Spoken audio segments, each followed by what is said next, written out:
Alrighty, everybody, welcome back to yet another week of the Wide Eye Sports Podcast. You got Brenner hosting as always. We have all four of the boys with us today. We got your boy Spoon, we got your boy Riley, we even got Dalton down in the corner joining us.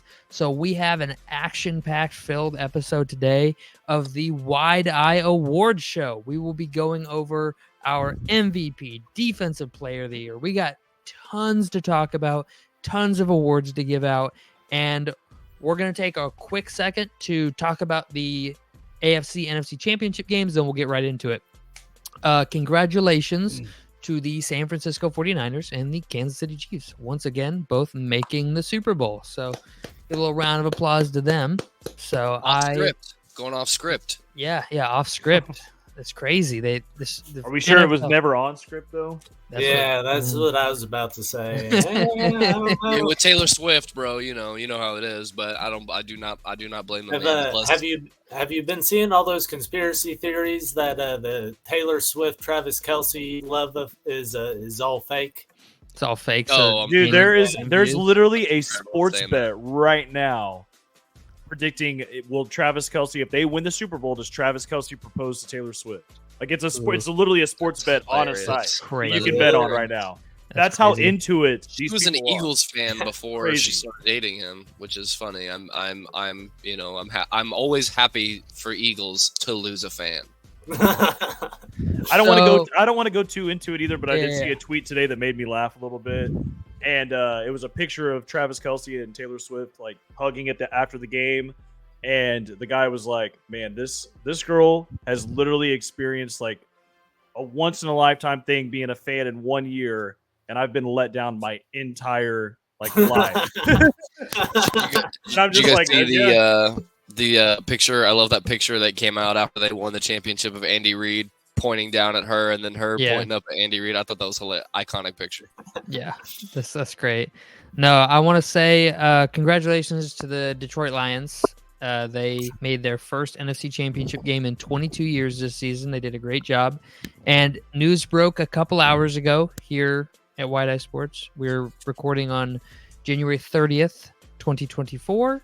News broke that Ben Johnson, the offensive coordinator for the Detroit Lions, will be staying in Detroit. And up until a couple hours ago, I didn't think Detroit would be a playoff team next season because they were going to lose said offensive coordinator.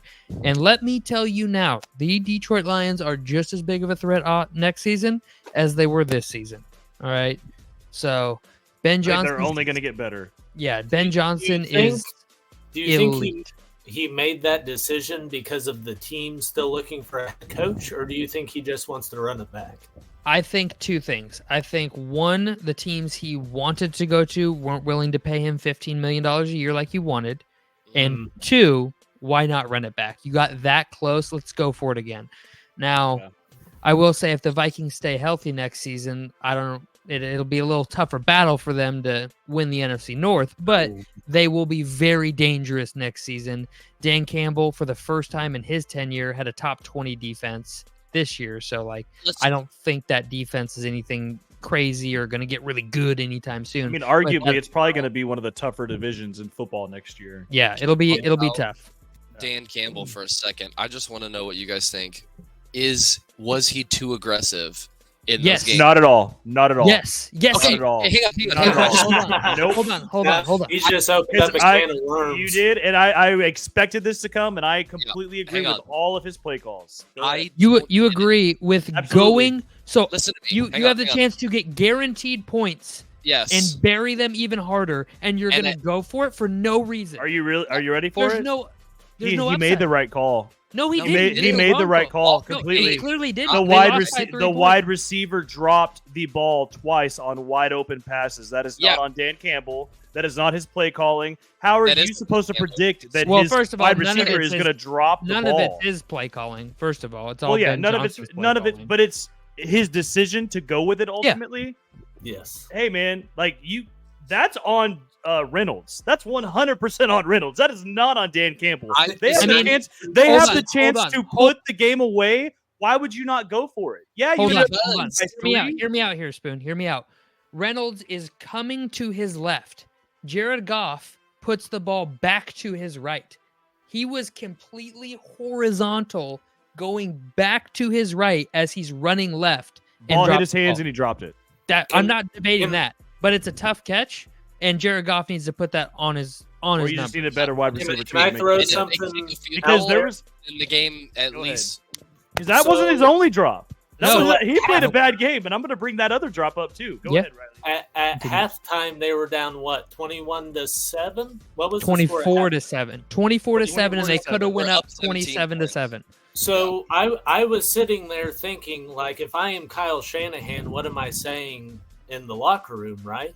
Yeah. And the only thing I could think of was to talk about how many times the 49ers had scored 3 touchdowns in a half, right? Yeah.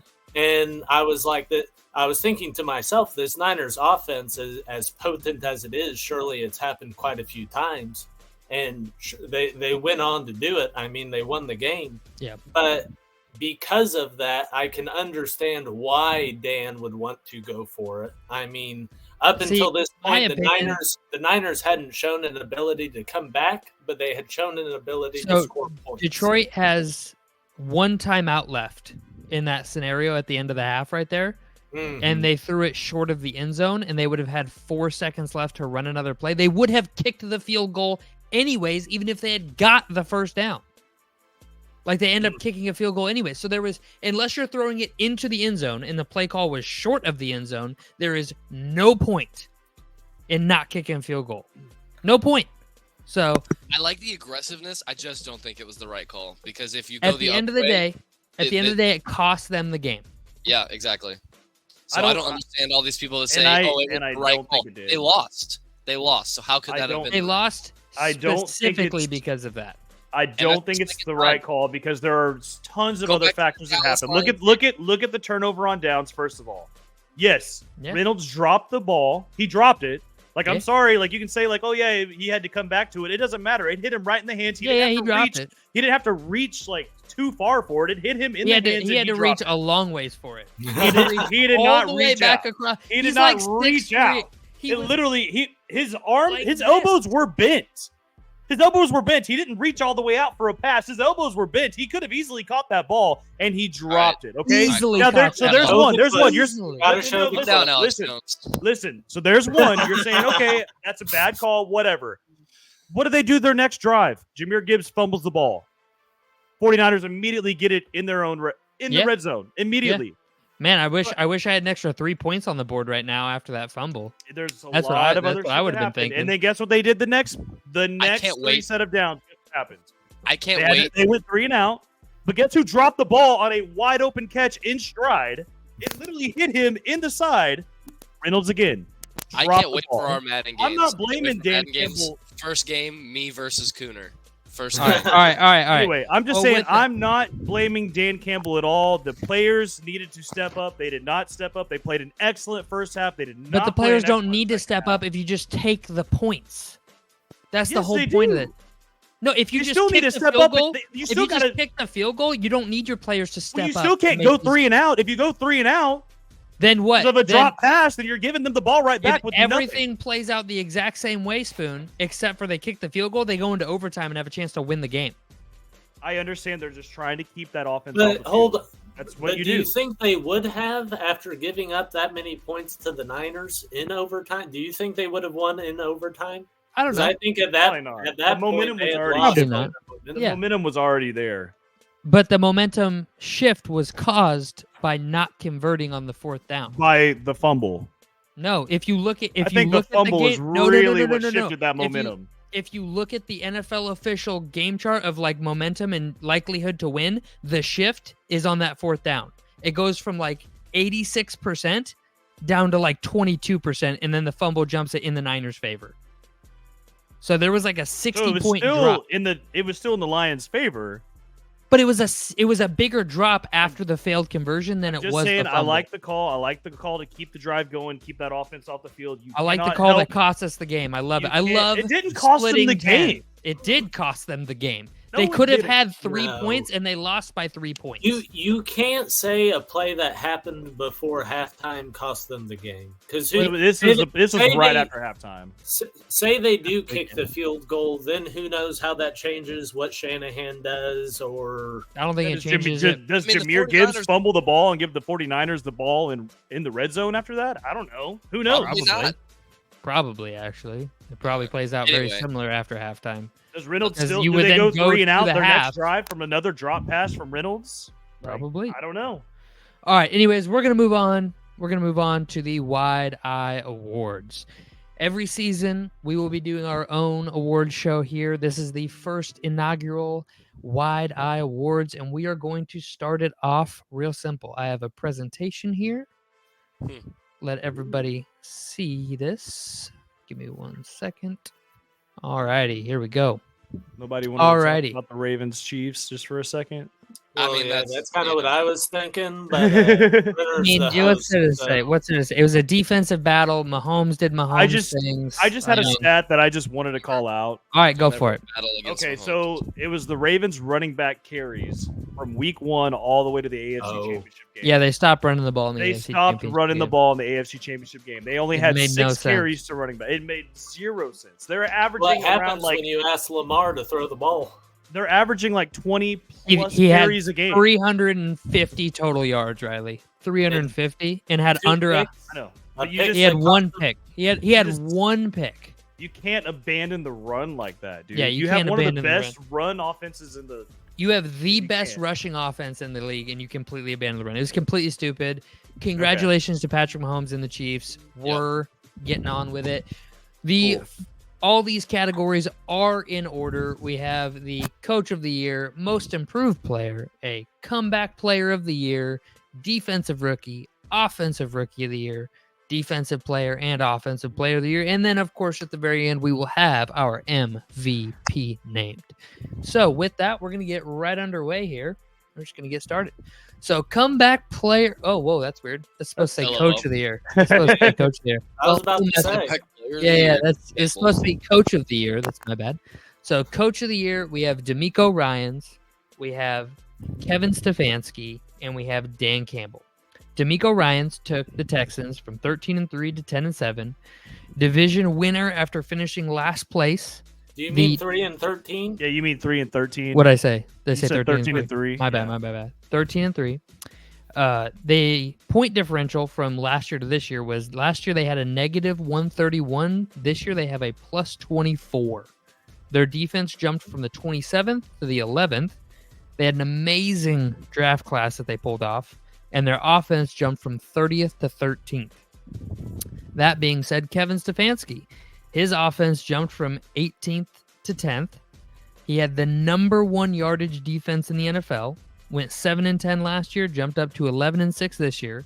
Lost tons of players, QB 1 and 2, had to sign Joe Flacco off the couch, and lost their all-pro running back. Still had a top 10 offense with pretty much no-name receivers outside of Amari Cooper, and David Njoku came out of nowhere this season. Came up in a big way. Their point differential went from negative 20 last year up to a plus 34 this season, and the only team in their division to be better than them was the Baltimore Ravens, who I think we can all agree for the regular season was the best team in the NFL. Yep. Then finally, we have Dan Campbell. Won the NFC North for the first time in Lions history. First division title in 20 years. Made the first 30 years. Made the first NFC title game for the Lions in 32 years. Their point differential was already positive last year. It was at a 26, but they jumped it all the way up to 66. And he more than doubled the franchise total in playoff wins in one season. So they had 1 playoff win as a franchise in the Super Bowl era before this year. They now have 3. So with that being said, do we have any guesses of who won? Riley, guess? I'm going to go with Kevin Stefanski. Dalt? Yeah, I think Kevin Stefanski as well. Spoon? I have D'Amico Ryans winning it. D'Amico Ryans? And the winner is Kevin Stefanski. Here we go. Oh, shit. I went too far. Oh, well. Kevin Stefanski is the winner of the offensive or the Coach of the Year. He did a great job with the Browns. It was a close race there, but Kevin ultimately pulled through and pulled it off. Who'd you have, Brenner? Who did I have? Did you have Kevin Stefanski as your number Kevin one? Stefanski is one. I also had John Harbaugh and Andy Reid as my other two, which nobody else had. So I did originally, but I just felt like Andy Reid is like, I mean, that's just a it's given. the LeBron Man. James effect. It's the LeBron James effect. It's the Kobe Bryant. It's the effect of they're already so great. So why wouldn't we expect just because they're already great doesn't mean what they're doing isn't great. But what those other coaches are doing with less, I would say, is greater from a coaching point of view. You know, I mean, we're not trying to argue it. We're not trying to argue. We're just happy for Stefanski. Go Kevin Stefanski! Round of applause for him on being the Wide-Eye Coach of the Year. An award no one cares about. Go Kevin. Except for us. Except for us. D'Amico Ryan should have won. I believe you should. All right, next up we got Most Improved Player. The nominees are Kyron Williams, Nico Collins, and Baker Mayfield. Now, Kyron Williams had 1,144 rushing yards in 11 games, 12 rushing touchdowns, 1,350 total scrimmage yards, and 15 total touchdowns for the Rams. Nico Collins had 109 targets, not 190, 109 targets with 80 receptions, almost 1,300 receiving yards. God, I can't talk.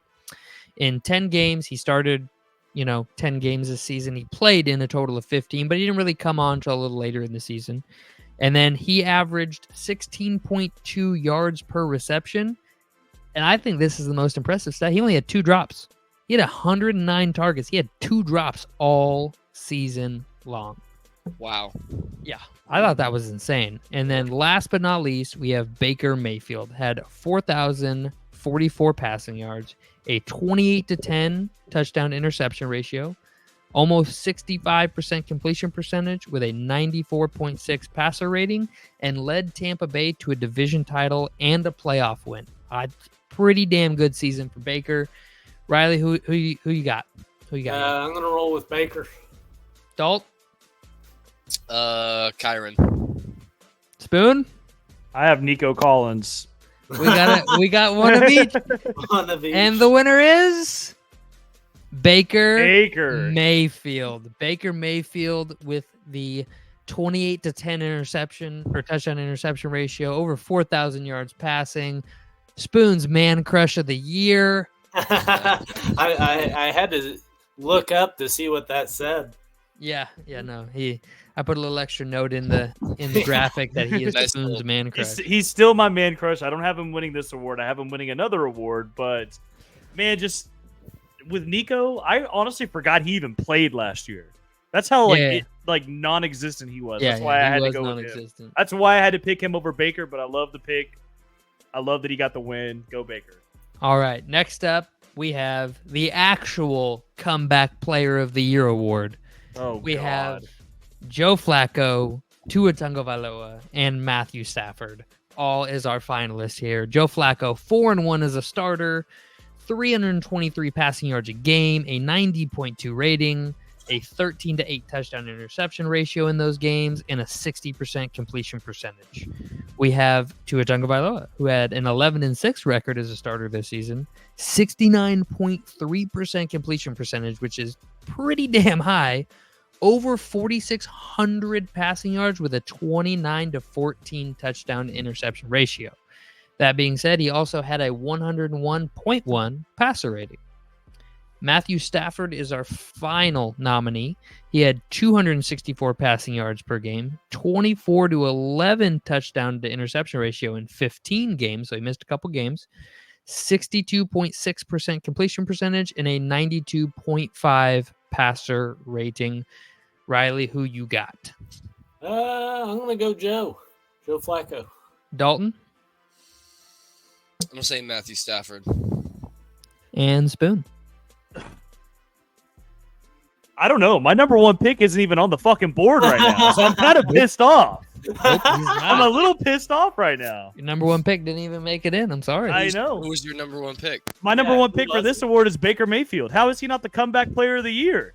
Because he is the most that improved just player. doesn't. I get that he's the most improved, but he didn't have a major injury that kept him out last year. What did he comeback is major. From? They had him on the scouting defense as a defensive line. That was because of poor play, not because of injury. That was most improved, not coming back. And he came back from that. That's all I got to say. Everybody gave up on him, and he came back from it. All right, who you got? Who you got out of the nominees? Who you got out of them three? I would take Joe Flacco. Joe Flacco, and the winner is Tua Tagovailoa, and these were all as voted on by the four of us. Tua came up. These aren't anything I did. We all voted on these. I got the guys to send me their lists, and I did all the number crunching, and Tua won. He received the most votes out of everybody. So all in all, Tua missed about 6 games last year with concussion-related injuries, came back to throw for a 29-14, almost a just over a 2-to-1 touchdown interception ratio with over 4,600 yards passing and a plus 100 passer rating. A great season for Tua. Now, the team didn't exactly perform well in the end, but Tua had a great statistic individual season. With that, we're going to move on to our defensive rookie of the year. We have Devin Witherspoon, we have Jalen Carter, and Will Anderson Jr. Shout out no DeMar Hamlin in our comeback player of the year. So DeMar Hamlin will most likely win the NFL's comeback player of the year. Most likely. Let's believe that, obviously. I would just like to point out I had him on my list. Riley did have him on his list. I did not. I think at 3. I think I had him at 3 as well. You should have to play serious minutes to be eligible for this award. If you want to give him a feel-good award, give him a feel-good award, but I don't believe that is why I had him at 3, just because of how little he played. Yeah. I don't know. If he receives votes, I'm not pissed about it, but I don't think he should win. Anyways. Okay. Yep. On to the defensive rookie of the year. Devin Witherspoon, 13 starts, 1 interception, 79 total tackles, and 8 tackles for a loss, which is really high for a cornerback. That's really good. Then we have Jalen Carter, who forced 2 fumbles, had a fumble recovery for a touchdown, 6 sacks, 8 TFLs, and only truly started 1 game. Then last, we have Will Anderson Jr. He had 7 sacks and 13 starts, 45 total tackles, and 22 quarterback hits. That's on par with some of our defensive player of the year candidates. Like 22 quarterback hits is a lot. So with that being said, Riley, who you got here? I'm going to go Jalen Carter. Dalt? Yeah, I'm going to go Jalen Carter as well. Spoon? Devon Witherspoon. And the winner is... Jalen Carter. It was very close. Jalen Carter and Devon Witherspoon definitely got the 2 most votes. It was between the 2 of them, and Will Anderson did receive some votes, but it was definitely between the 2 of those. But in the end, Jalen Carter just nudges him out. He was probably the best overall D tackle on that Philly D line all season. Now he only started 1 game, but play wise, he was probably the best. Ended up with 6 sacks, 8 TFLs. He played really well all season for Philly, and I think that kid's got a bright future in the NFL. Next up, we got our offensive rookie of the year. Now, this one was spread a little more thin. Everybody had a little bit to say for this one. I mean, this is a mouthful here. We got Puka Nacua starting it off with 160 targets and 105 receptions. He had 1,400 plus receiving yards, all-time record for rookies. He had 6 touchdowns, 14.2 yards a catch, which is, 14.2 yards doesn't seem like that much, but when you average 14.2 yards every time you catch the ball, that's a lot. So, damn, what an impressive rookie season he had. You have Jamar Gibbs, who had 182 carries for 945 yards. That equates out to about 5.2 yards per attempt. He had 10 touchdowns on the ground. He had 1,261 total yards, 11 total touchdowns, and 234 total touches. You had Jordan Addison, who had 911 receiving yards, 10 touchdowns, 13 yards per reception.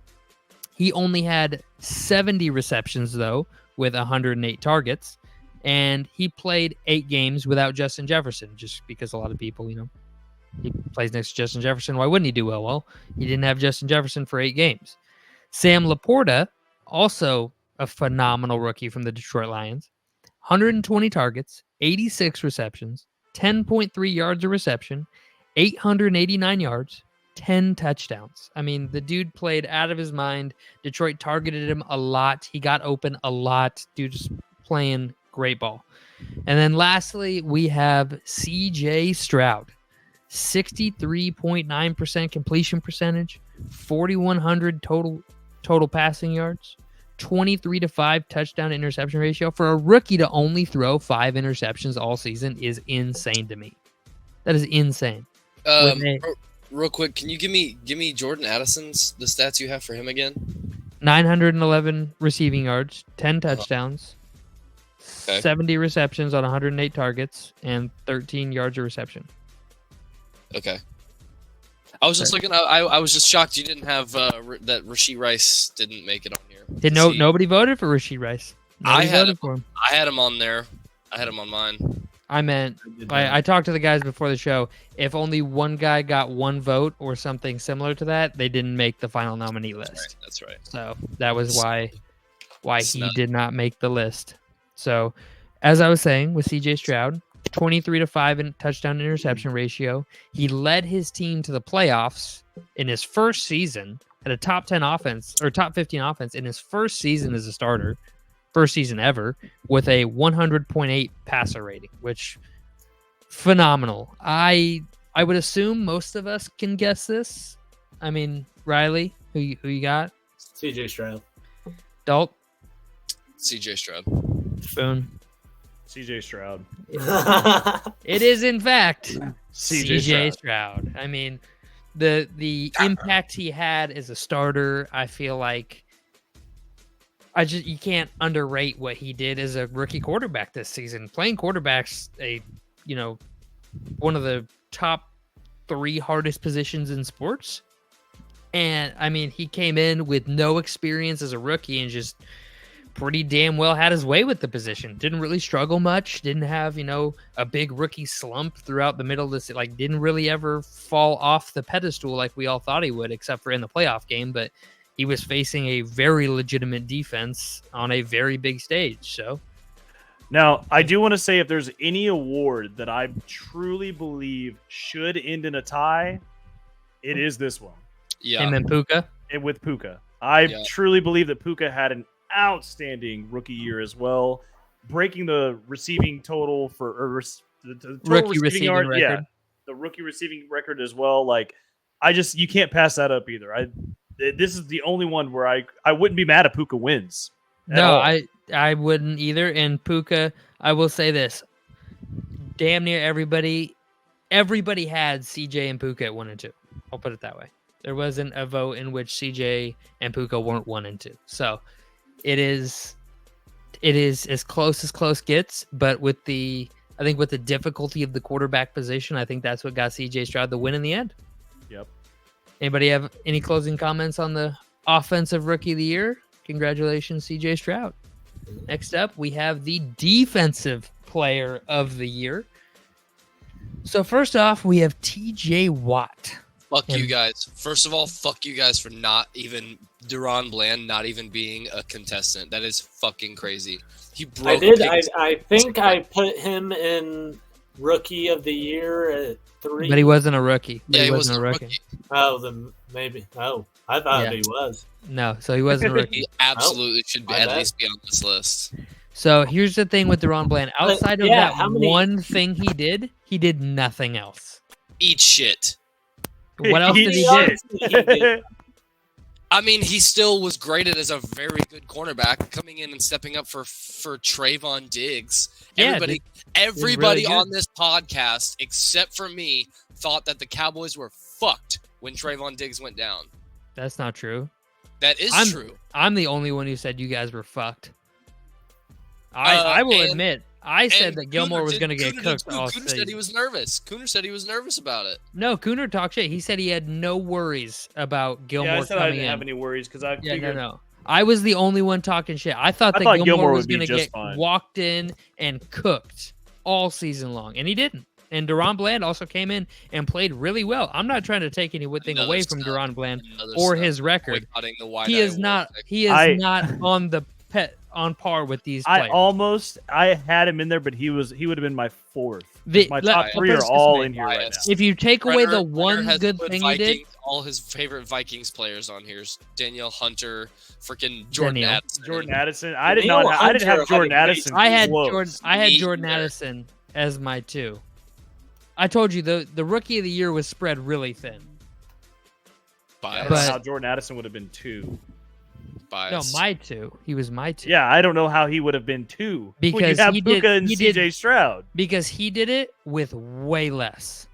That's not. I'm not trying to get into that argument. What he did, he had a quarter of the talent that Puka had. He was missing. He was the number 1 receiver because Cooper Kupp missed 6 games? 5 games? Okay. JJ and he was still putting up stats whenever he came back. Jordan Addison didn't put up shit until Jefferson got hurt. Puka didn't put up shit. He put up shit all year. Sorry. His last game, he put up 150-something yards. Yes. Sorry. What I was trying to say is Puka was well established when Cooper came back. And whenever JJ came back, Jordan was well established, and Jordan kept putting up good numbers. Not great numbers, as good as Puka's. I'm not trying to say that. All I'm saying is that Jordan Addison performed at a very high level with much less talent being thrown the ball by Nick Mullins, Josh Dobbs, and a couple other guys. Anyway, let's move. I didn't have it. I didn't have Bland in my top 3. But the Daniil Hunter thing, Daniil got multiple guys' votes for this. This wasn't a Brenner bias. This was multiple people. I did have Daniel Hunter in mind. So yes. So he is it not Daniil? Is it Daniil? Sorry, Daniil Hunter. Daniil Hunter. So that one's maybe Jordan Addison could be considered my bias. I'll take that. I'll take that on the chest. The Daniil Hunter one is not. So there was definitely no Bears bias. There's no Bears bias. No Bears bias. The Deron Bland snub, as Dalton will call it, is because at the end of the day, if you take away the pick 6 record and just turn it into interceptions, he is barely a Pro Bowler. Okay, then what about the Micah Parsons snub? Why is Micah Parsons not on there? Because Micah Parsons got 2 votes. He didn't really do much. Yeah, he fell off after 5 games. He had the most double team. Him and Myles Garrett had the highest double team rate in the NFL. They double teamed Micah Parsons the most, and he still was putting up good numbers. Put up stats. Yeah, Myles Garrett still put up legitimate stats on par with all these other guys, whereas Micah Parsons did not. Let me read off the stats here. Yep. TJ Watt, 19 sacks, 19 tackles for a loss. He had 68 total tackles, 1 interception, 1 fumble recovery for a touchdown, and 36 quarterback hits. That led these guys, all 4 of these guys. That is insane. Almost 40 quarterback hits. Daniil Hunter, 4 forced fumbles, 16 and a half sacks, 83 total tackles, 23 tackles for a loss, and 22 quarterback hits. The TFLs is tied for first among all defensive linemen. Max Crosby, 2 forced fumbles, 14 and a half sacks, 90 total tackles, also 23 tackles for a loss, and 31 quarterback hits.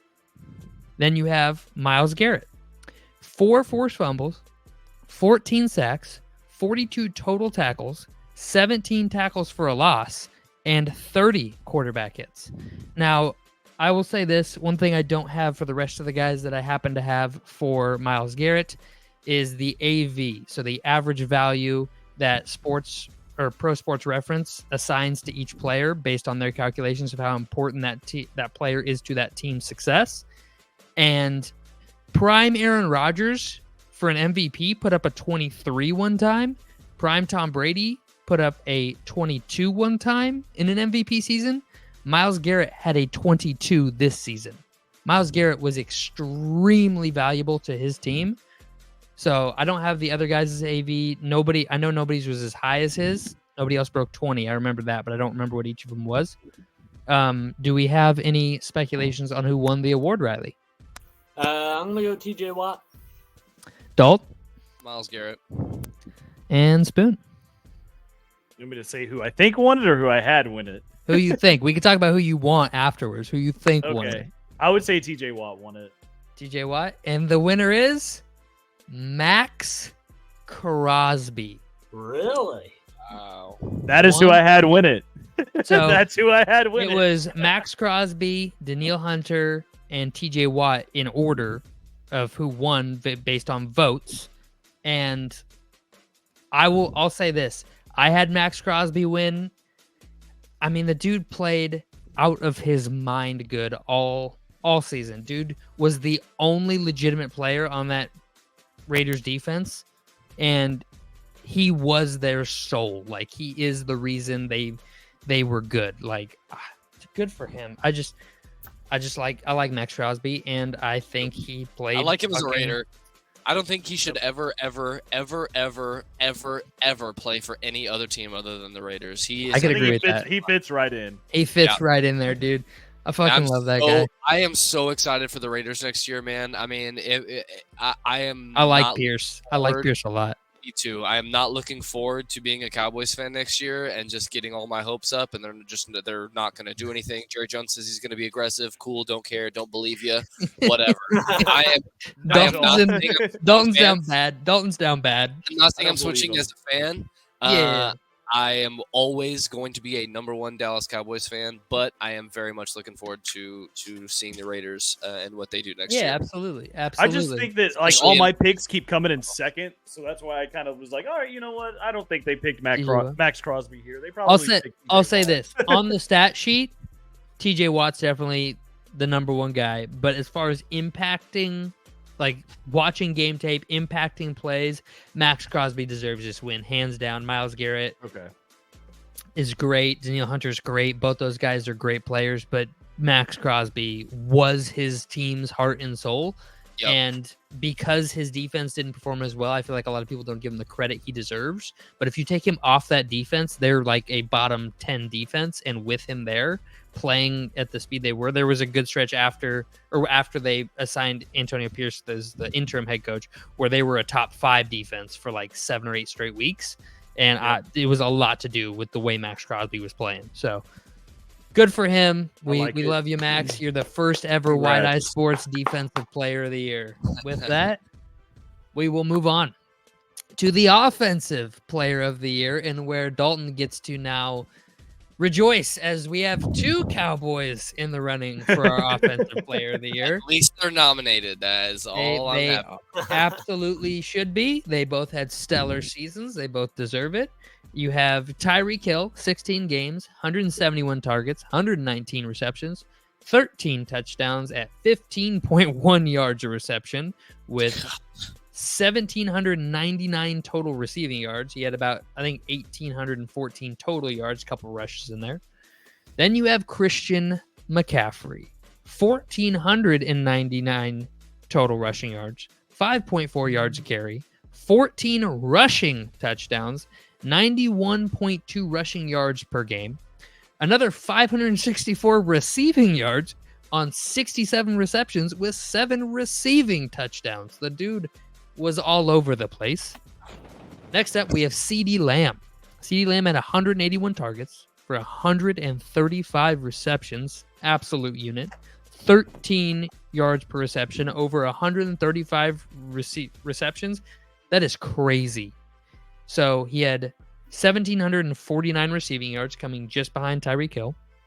12 receiving touchdowns on the season. Phenomenal season for CeeDee Lamb. I had him as the number 1 wide receiver coming out in his draft, and he has proven that if he wasn't in Justin Jefferson's draft, he would absolutely have been the number 1 receiver without equal in that draft. With that, we have Lamar Jackson, who took his team to a 13-3 record, had a yards per attempt of 8 yards downfield, 67% completion percentage with 3,678 passing yards, 29 total touchdowns, 7 interceptions, 11 fumbles to go with that, 4,499 total yardage with a 102.7 passer rating.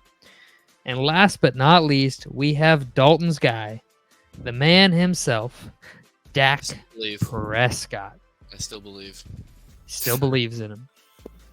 Dak had a 69.5 completion percentage with 4,500 passing yards, 36 touchdowns to only 9 interceptions. Crazy good ratio there, with a 105.9 passer rating. Second in the league, by the way, only behind Brock Purdy, with a yards per attempt of 7.7 yards. Who do we think is winning Offensive Player of the Year, Riley? I'm going to go Christian McCaffrey. Dalt?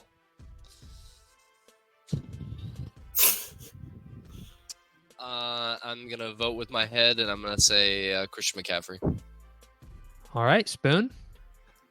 To lead into my pick, I just want to say that I think the Offensive Player of the Year award is only there because quarterbacks tend to always get the MVP. So I feel Agreed. like this award is basically set up for a wide receiver running back to win something. Yep. And I have Christian McCaffrey winning this award.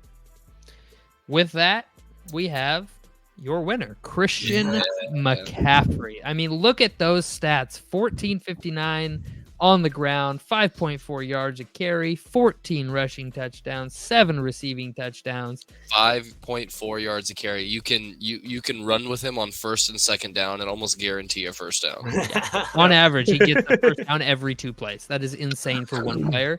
Most teams average, like 3.7, 4.2 yards a play, and he's out here chunking 5.4 by himself. So I would just like 21 total touchdowns too. That's yeah, just as much as a lot of quarterbacks in the NFL. Yeah. I think Randy Moss has the receiving record at 23 total touchdowns in one season. So if you look at it by that standard, that's a metric shitload of touchdowns for one player to pull off. And I would like to congratulate Christian McCaffrey as being the first ever Wide Eye Sports Offensive Player of the Year. Congratulations, my guy.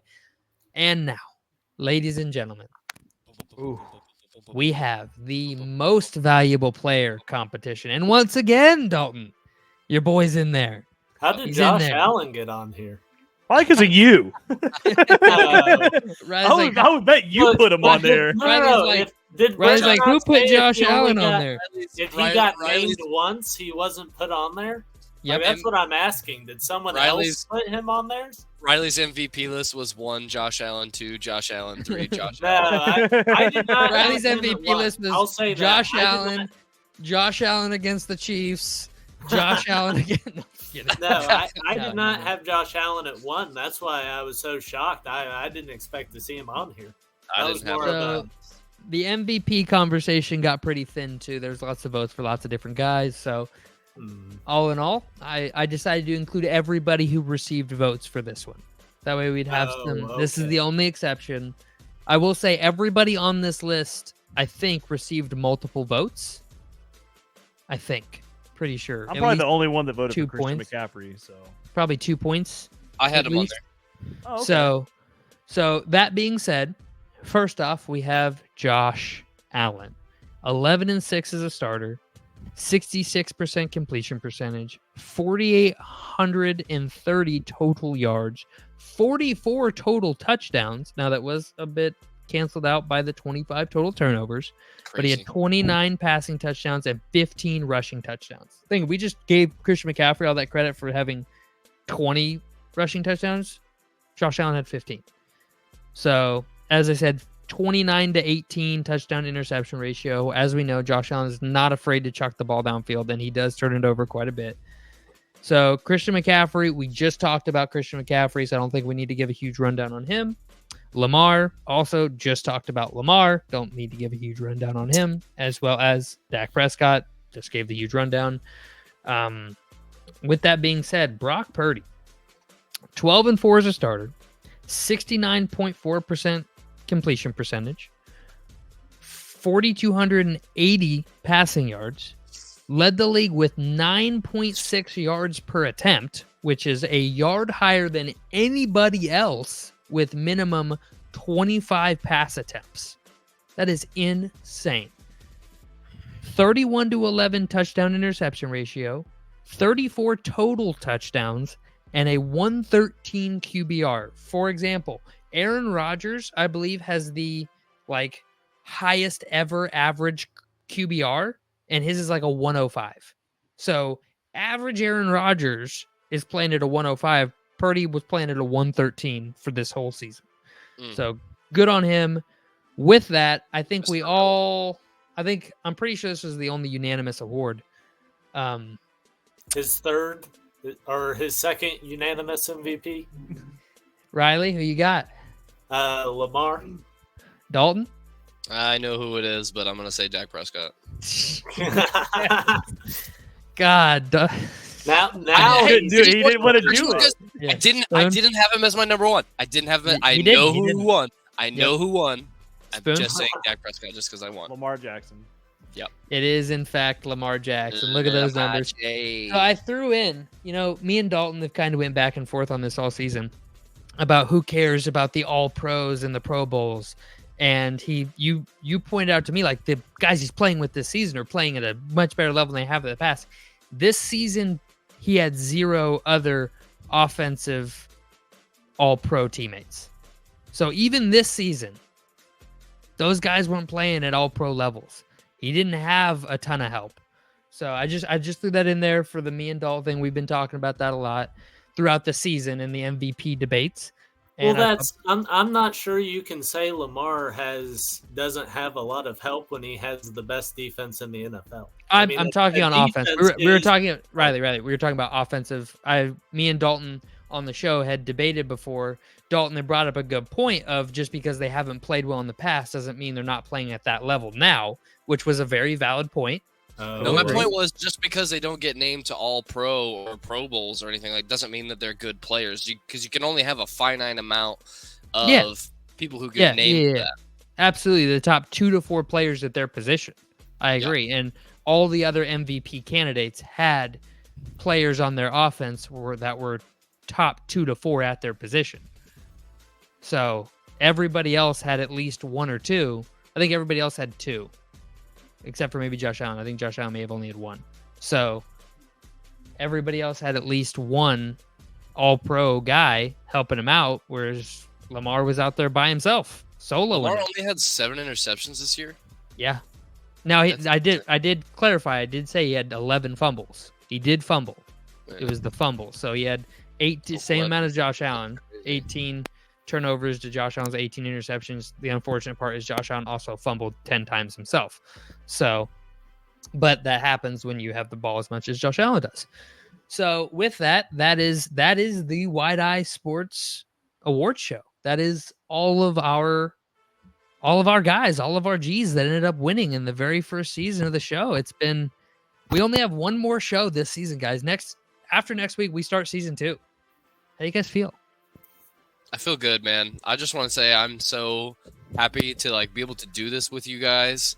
As the most layman of the 4 of us, I'm just happy to be here and to learn from you guys and to be more of a fan of not only my Dallas Cowboys but just the NFL and even breaking into the college world a little bit more. You know what I mean? Speaking of which, hold off on the college thing. We got a little college tidbit coming up here next. So don't get too deep on that. Anybody else got anything they want to wrap up the award show with? Anything they want to get off their chest? Anything they want to say? Oh, I think we're good. I do have a question about our MVP, though. Absolutely. Okay. Does the loss to KC change how you look at him at all? Regular season only. MVPs are based on regular season only. Well, I'm not asking. I'm just asking the question. Does it change your opinion of him? Yes. Yes, no. He is in the same boat as Dak Prescott. Listen to me. On a huge stage, he did not deliver. He played amazing all season, regular season, and then he shit the bed. Shit the bed. He fumbled on the goal line. He dropped 8 passes in one game. He did those things. He threw the game-sealing interception, did he not? On a bad throw. No, that was way earlier. That was in the first half he threw that interception. Was it? I could have swore he went to the sideline slamming his helmet in the end zone. Oh, yeah. I forgot about the pass interference. I forgot all about that. That was a bad throw from the beginning. I don't mind the decision.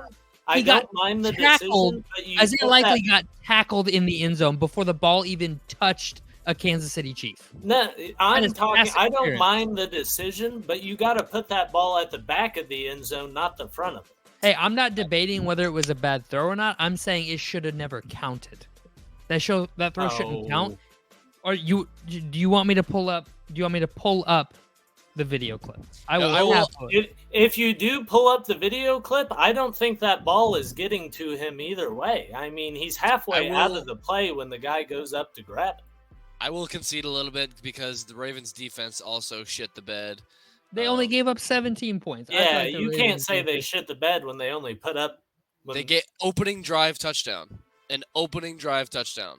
And they gave up what was that? Another 10 points the rest of the game? Yeah. You're right.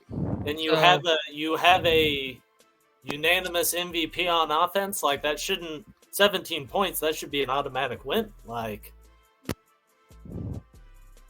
yeah. I mean, let's see if I don't even know if I can find it here. I think this is it.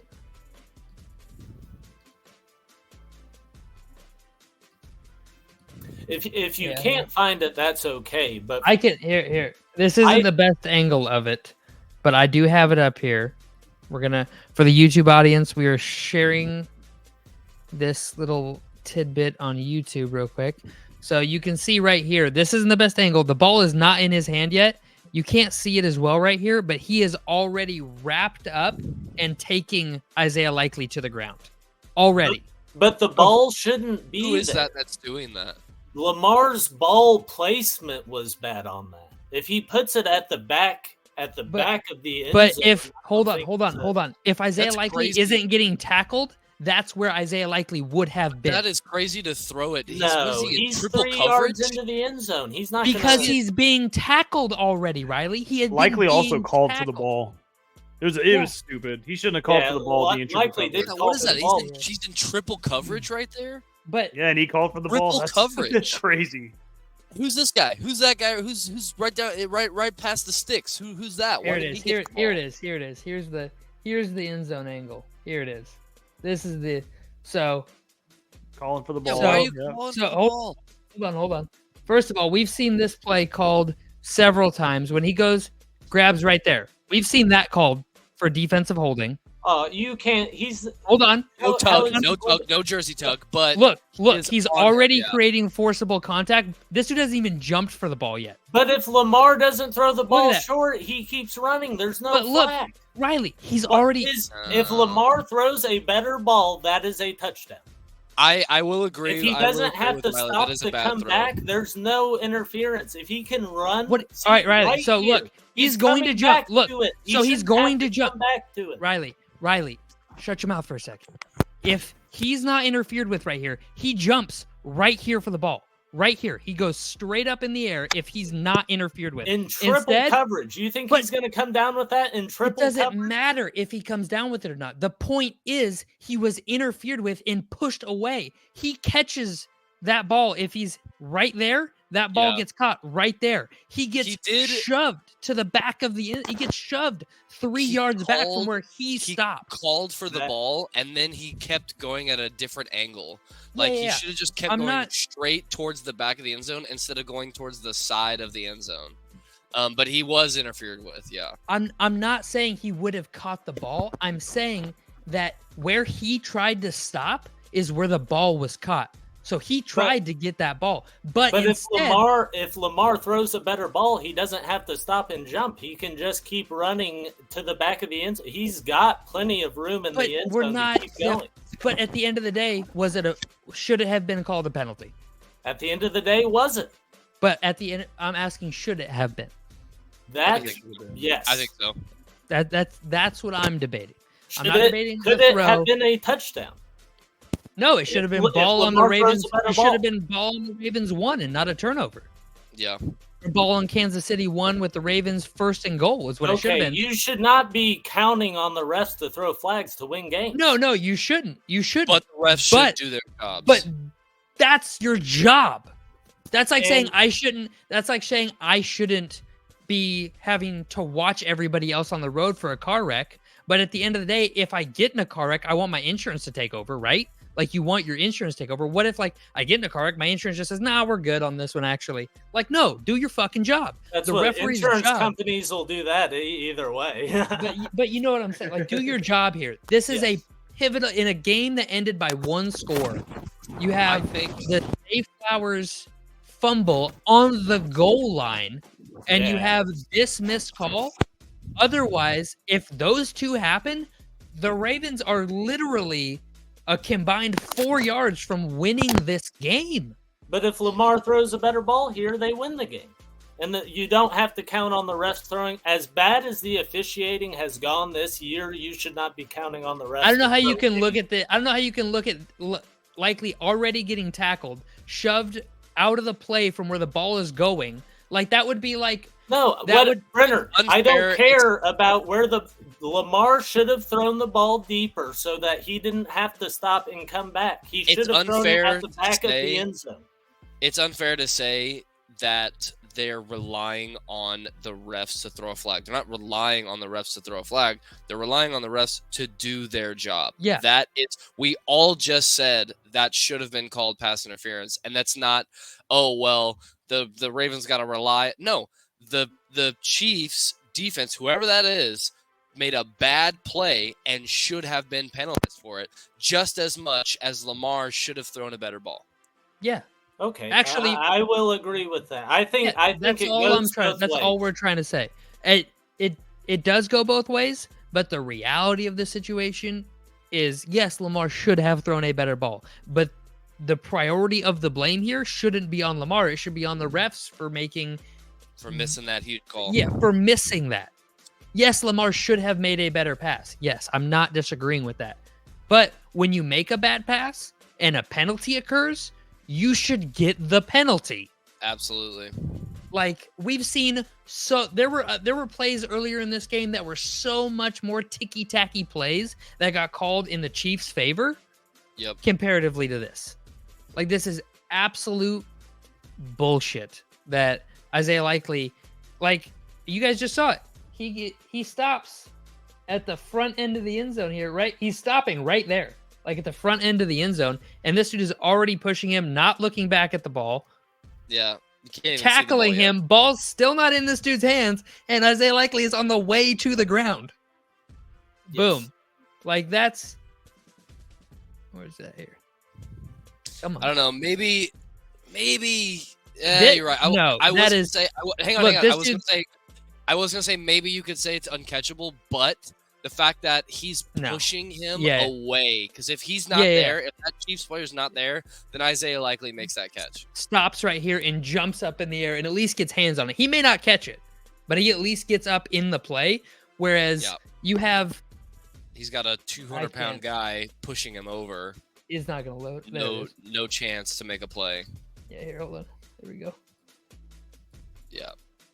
Like he's just now coming down with the ball, and Nick Bolton and this DB are tackling Likely to the ground. They're all three going to the ground. This dude doesn't even have possession yet. I don't know. Either way, I think this is an underthrown ball, and I can't put all the blame on the refs for that. You know what I mean? No, I don't know what you mean. All the blame in the world. So, yeah, we put 2% of blame on Lamar Jackson for throwing a bad pass. Sure, bad pass. 2%? Look, Riley. Likely you are blinded by your love for Lamar Jackson. I'm not. This has nothing to do with the end zone. Throw it at the back of the end zone, and none of this is a problem. The Ravens win the game and are going to the Super Bowl. No, the other DB who slows up to cut off the underthrown pass would meet him at the back of the end zone. Hey guys, real quick. Yeah. Just moving on, real quick. Texans QB coach Gerard Johnson is returning to Houston. Love that. Love that for CJ Stroud. Big day for CJ Stroud. Per Ian Rappaport. Love that. Love that. Just saw that. A reliable source. I like it. Yeah. So we'll move on from this likely scenario. It would have, close game either way. Scenario. Oh well, hashtag likely. Great. Hashtag likely a touchdown. Hashtag likely should have been a pass interference. All right. So as I said before, we have a little bit of college football to talk about. We will start talking about the draft more and more here on the show as we get into the offseason after next week. We even have our first ever Wide Eye Sports mock draft premiering next week on the show. So for now, I just want to give everybody a little tidbit. We have the Reese's Senior Bowl coming up on February 3rd. It's at the bottom of the screen. You guys can see that going across all the big events coming up.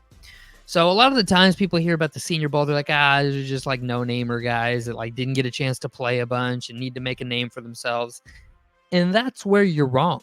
Okay, there are some big names that play in this game every year. This year alone, you have Bo Nix, Michael Penix Jr., Sam Hartman, Notre Dame quarterback, Brendan Rice, Jerry Rice's son, and I'm going to butcher this name, Latu from UCLA. He's projected as a top 15 pick. And I'm not 100% sure on how to say that name, so I apologize if I just butchered this. Is that his last name?